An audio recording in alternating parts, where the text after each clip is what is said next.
terutama lu bahwa ada perbedaan antara CV dan resume. CV dan resume tuh. CV dan resume. Apa tuh?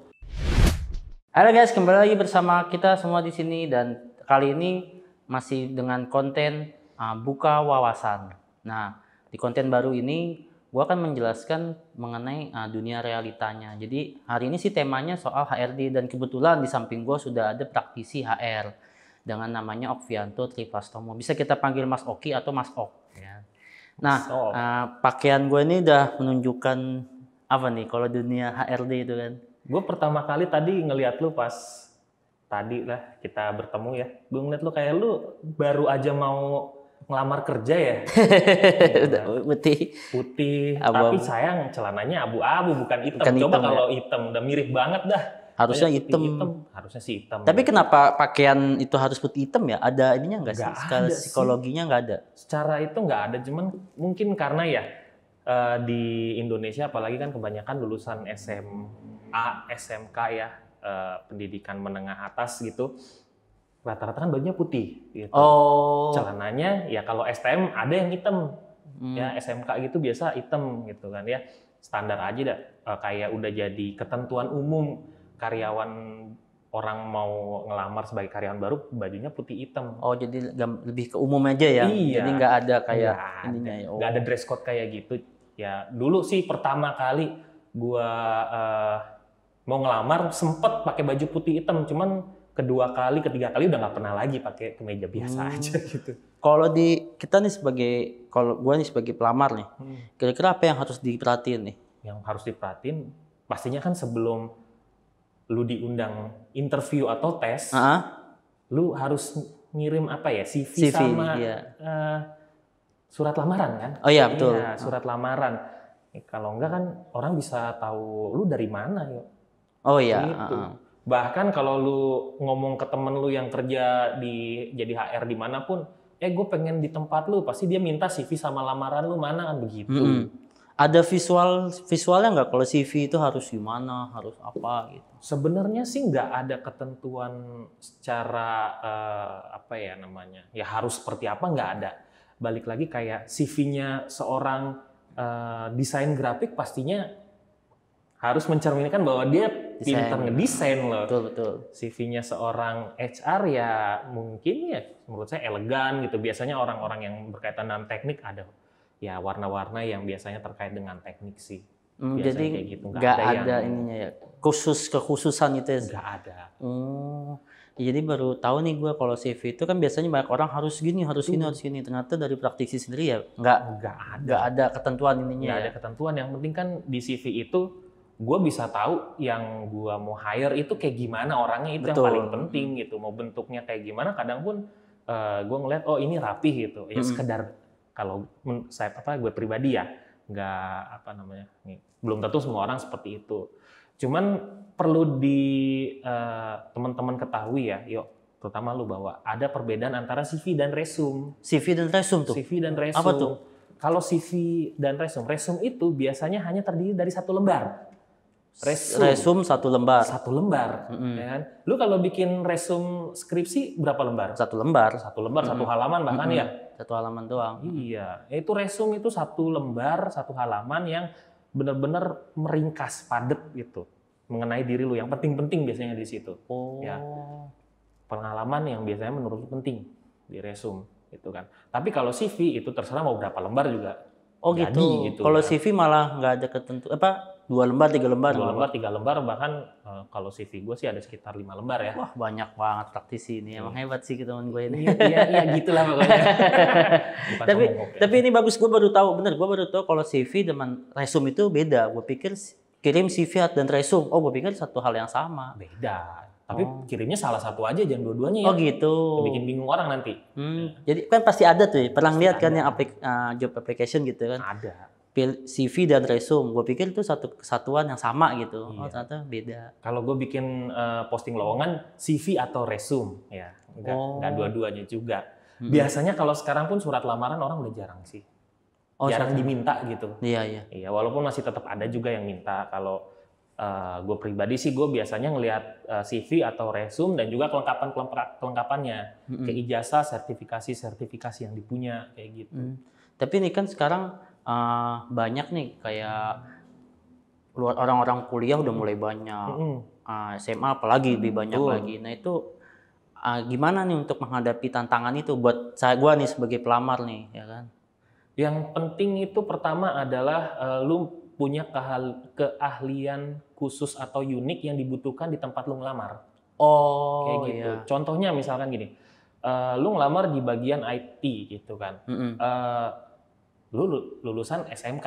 SMK pun sekarang ada yang SMK ya komputer, jaringan segala macam. Tapi itu ada, lu bisa nambahin nilai plus. Ya nilai plusnya di situ lu bisa ikut sertifikasi yang memang nggak dibatasi cuma buat lulusan S1, S2. Bahkan ada juga ya, gue punya temen salah satu perusahaan IT ya cukup besar gitu, gue nggak perlu sebutin merek gitu, tapi cukup besar. Dia bilang gini, kadang kita lebih nyari orang yang punya sertifikasi dibandingkan orang yang baru lulus S1. Oh. Gitu. Sertifikasi itu ya dari workshop. Workshop kan artinya dia nyoba bikinnya, ya. Kalau S1 kebanyakan lebih ke arah teori ya. Kayak gitu. Prakteknya biasanya jarang, biasanya ya tergantung universitas. Tergantung kebutuhannya juga sih ya. Oh iya nih guys, jadi di dunia yang digitalisasi sekarang nih era maju yang itu seperti teman gue bilang lebih dibutuhkan soft skill ya, bahasanya soft skill berarti ya, soft skill. Hard skill juga. Hard skill, ya soft skill dan hard skill. Jadi jangan karena gue lulusan ini, tapi kalau misalkan lu soft skill dan hard skill lu kurang juga, ya itu masih kekurangan. Tapi kalau hard skill dan soft skill lu bagus, berarti ya bagus ya, malah lebih baik malahan ya gitu. Nah kan biar teman-teman tahu nih, Mas Oki ini kan sebagai praktisi HR nih, kira-kira lagi ngadepin klien-klien apa nih? Ya, kan gue di salah satu konsultan ya, nggak perlu sebut merek juga ya. Yang jelas kalau gue sekarang lagi pegang 4 klien saat ini. Mantap. Manufaktur, multi finance, terus distributor. Ya, ada ya seperti itu. Ini pengalamannya luar biasa ini untuk masalah, dan ini masih banyak yang case-case yang sangat unik ya untuk masalah. Sama ini, kalau di perusahaan-perusahaan yang Mas Oki lagi hadapi nih, tantangan untuk rekrutmennya apa nih yang unik-unik nih? Biasanya yang paling unik adalah kayak di situ kan terutama pabrik lingkungan sekitar loh. Lingkungan sekitar biasanya kita perlu akomodir juga untuk penyerapan tenaga kerja. Cuman di satu sisi kita sebagai HR juga harus mencari yang berkualitas ya. Dalam rekrutmen itu merupakan tantangan HR terutama di manufaktur ya. Manufaktur, kenapa gua khususin di manufaktur? Karena biasanya manufaktur itu berada di suatu tempat, sekitarnya itu ada masyarakat yang perlu diakomodir. Ya, beda halnya dengan kayak di pusat perkantoran gitu kan, kayak multi finance kan di perkantoran, kayak distributor biasanya punya kantor sendiri, itu nggak terlalu khawatir dengan penyerapan tenaga kerja di sekitar gitu. Tapi kalau manufaktur biasanya kita harus punya strategi buat menyerap sekitar, tapi kita juga harus pastikan bahwa tenaga kerja itu berkualitas. Jadi kalau manufaktur lebih ke arah yang masyarakat sekitar dulu ya, untuk yang diambil ya, dijaringnya. Gitu. Dan kalau untuk perusahaan-perusahaan yang baik nih menurut Mas Oki ini sebagai praktisi, itu yang seperti apa sih di rekrutmen itu? Kalau rekrutmen teman-teman nih, kalau baru lulus ngelamar perusahaan gitu kan, cobalah lihat perusahaan itu dari HRD-nya. Apa? Dari apa nih? HRD-nya. Oh, HRD-nya. Bagaimana cara HRD di perusahaan itu memperlakukan kita sebagai calon karyawan. Gitu. Itu karena HRD itu bisa dibilang salesnya perusahaan untuk bursa pasar tenaga kerja. Oke. Jadi kalau gimana nih, kan kita belum bisa ngelihat, kan kita belum masuk. Gimana caranya tim rekrutmen men-treat lu yo pas lagi ngelamar gitu. Oh, jadi kayak misalnya gue dicuekin, berarti masih ada masalah nih ya, ada sesuatu gitu. Nih gitu kan. Oh, gitu. Kayak pernah gue juga punya kejadian, gue nunggu dari jam 8 pagi sampai jam 12 siang cuma untuk interview. Wah, ternyata temen gue juga pernah melamar di situ dan dia bahkan lebih parah, dari jam 9 pagi sampai jam 3 sore. Wow. Udah kayak bener-bener suruh nunggu gitu. Minta tanda tangan dosen. Tanda tangan dosen begitu. Artinya kan tidak menghargai waktu orang lain. Seperti itu.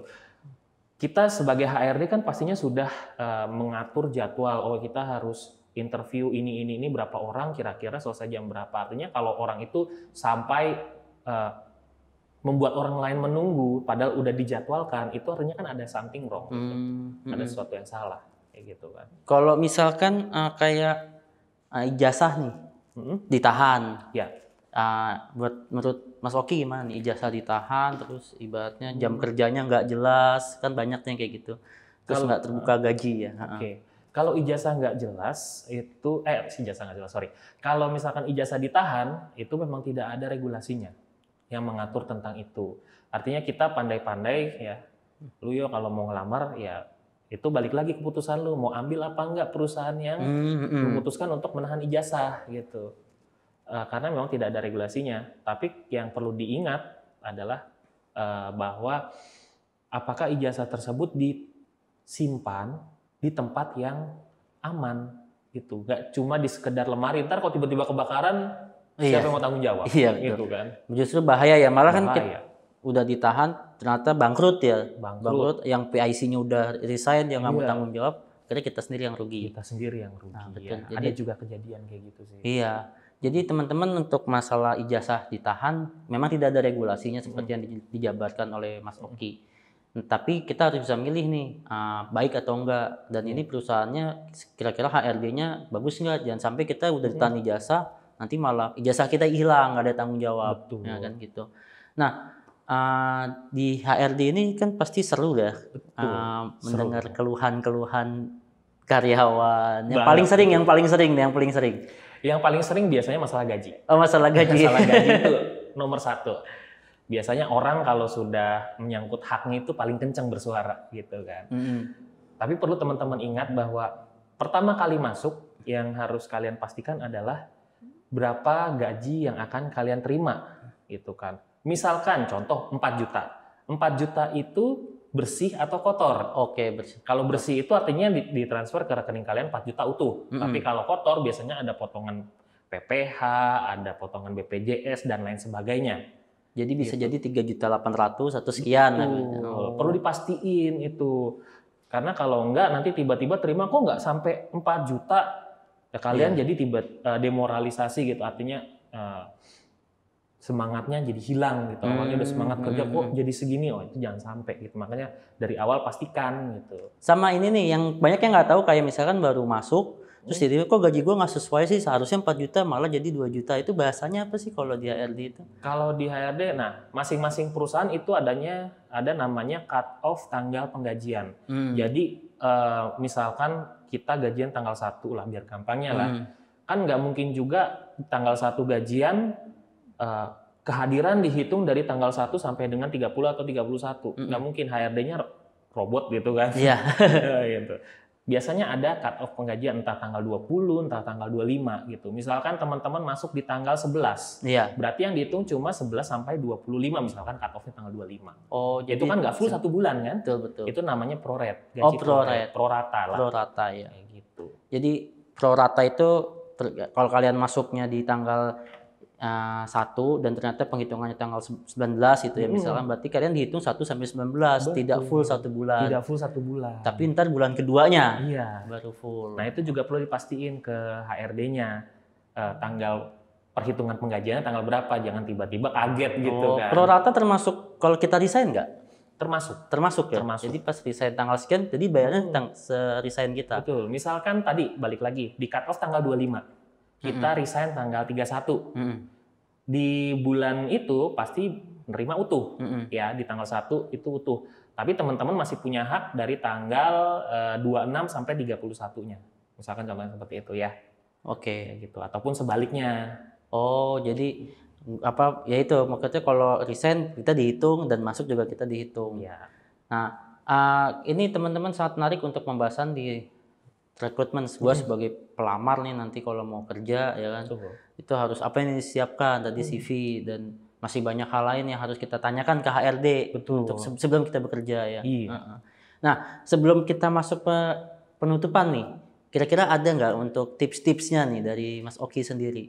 Biasanya sih kan yang namanya rekrutmen itu kan ada tahapannya. Tahap paling awal adalah teman-teman membuat ya portofolio teman-teman dari resume atau CV gitu ya, dan juga lampirkan berkas-berkas yang memang membuat nilai jual teman-teman meningkat gitu kan.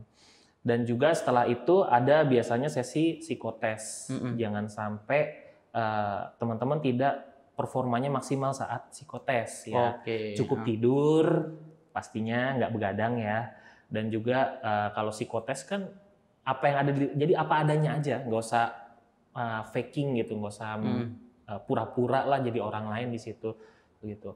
Karena bisa jadi nanti imbasnya adalah sesuai nggak dengan karakter kalian dalam bekerja kayak gitu. Itu dia. Dipaksakan. Nah, kalau interview juga tetap percaya diri, tapi jangan berlebihan. Malah jadi jelek ya. Jangan terlalu bermulut manis juga kan. Kita juga bisa nilai gitu sebagai HRD teman-teman ini hanya bermulut manis atau ya memang teman-teman apa adanya kayak gitu ya. Apalagi yang teman-teman HRD yang udah psikolog kan lebih jago. Kalau saya kebetulan ya memang belum psikolog tapi akan gitu ya, doakan saja teman-teman. Ya mungkin itu pembahasan tentang rekrutmen ya. Jadi nanti masih ada lagi nih banyak pembahasannya dengan Mas Oki mengenai HRD, pekerjaannya, interview masalah interview, kayak politiknya ya. Iya, dunia HRD, dunia kerja itu masih sangat beragam ya. Sangat beragam. Kita bahas selanjutnya lah. Jadi stay tune di YouTube kita. Bye bye.